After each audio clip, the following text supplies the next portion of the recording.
En ese momento, los muertos le preguntan si realmente creyó que podía pisotearlos y vivir tranquilamente. Afirman que el dolor que sufrirá es el resultado que merece. Incluso aparece su hermano mayor, quien lo maldice y declara que se alegra de que los deseos de todos ellos se hayan convertido en su condena. Caligona le pregunta si no le parecen razonables las palabras de su hermano. Sin embargo, el joven cuestiona si eso debería hacerlo sentir culpa. La diosa responde que esas son las voces de los pensamientos que duermen en su interior, porque al final, la culpa también forma parte de los recuerdos. Entonces le pregunta si tiene el valor suficiente para enfrentarlos. Xian reflexiona sobre lo que ella dijo, invoca su daga y comenta que odia las cosas complicadas, porque al final siempre es más fácil destruirlas. Se lanza al ataque y comienza a destruir a sus enemigos ya muertos. Grita que, si quieren maldecirlo, que lo intenten, ya que los cortará tantas veces como sea necesario.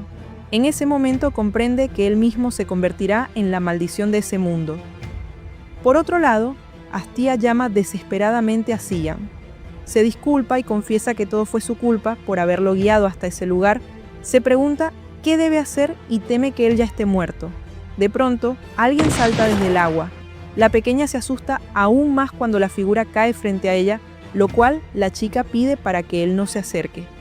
Entonces Xian le dice que no haga tanto escándalo. Al oír su voz, ella pregunta si realmente es él. El joven responde que esa diosa le mostró a los muertos y cuestiona qué es lo que ella intenta hacer. La diosa explica que todo fue una prueba, pues necesitaba comprobar si él tenía lo necesario para convertirse en su creyente. Afirma que lo que mostró allí abajo fue el olvido, y añade que hace mucho no veía a un humano que le agradara tanto.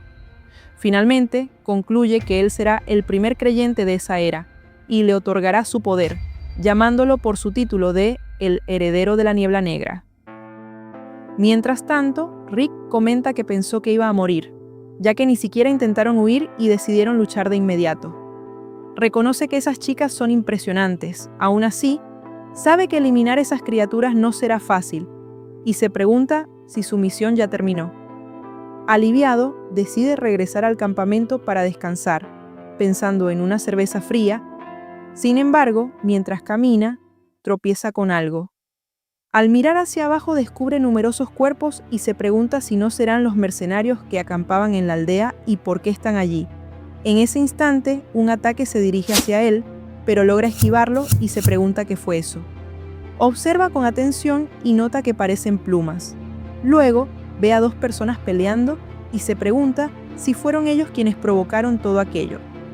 Al mirar a la mujer, piensa que debería ser una asistente de la academia, aunque el aura que desprende es completamente distinta. Durante la pelea, Boris afirma que no entiende lo que ocurre y pregunta por qué está siendo superado, asegurando que eso es una blasfemia. Serika responde que, cuando alguien es acorralado, su rostro se vuelve horrible, y añade que ese es el peor que ha visto hasta ahora. El hombre grita para que se calle, pero ella continúa diciendo que cuanto más fuerte sea su poder sagrado, más insoportable será para él, ya que ese lugar es prácticamente un paraíso para quienes poseen atributo de oscuridad. Proclama que él no es más que una excelente presa para esa oscuridad y afirma que ya no hay necesidad de prolongar la pelea. Lo eliminará para que no vuelva a molestar a Xian. Entonces inicia su ataque. Boris le grita que no lo subestime y contraataca, pero de pronto percibe algo extraño. Mira una de sus alas y descubre que está atravesada por dagas, preguntándose en qué momento ocurrió. Serika activa la habilidad Flor de Niebla. Florecer atacando el ala de su oponente y haciéndola explotar. Luego lo golpea con fuerza, enviándolo a volar hasta que se estrella contra las rocas. El hombre no puede creerlo y se pregunta si realmente será derrotado por una simple humana. En ese momento, Serika utiliza tormenta de niebla devastadora, desatando múltiples cortes sobre el cuerpo de Boris. Él comprende que debe escapar, así que activa Descenso del Ángel y comienza a brillar intensamente. Al verlo, Serika se pregunta si pretende destruir las ruinas. Instantes después es atacada y se estrella contra el suelo. Cuando se levanta y vuelve a la normalidad, admite que bajó la guardia, pues jamás imaginó que él destruiría las ruinas. o al menos abriría un agujero para escapar.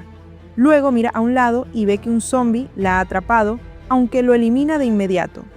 Reflexiona sobre la ausencia del ejército imperial y de los caballeros, preguntándose si desde el principio planeaban usar a los mercenarios como marionetas. De repente escucha a alguien gritar pidiendo ayuda. Al mirar, reconoce a Rick, quien pregunta qué sucede con esos cuerpos y si acaso ellos no lo reconocen.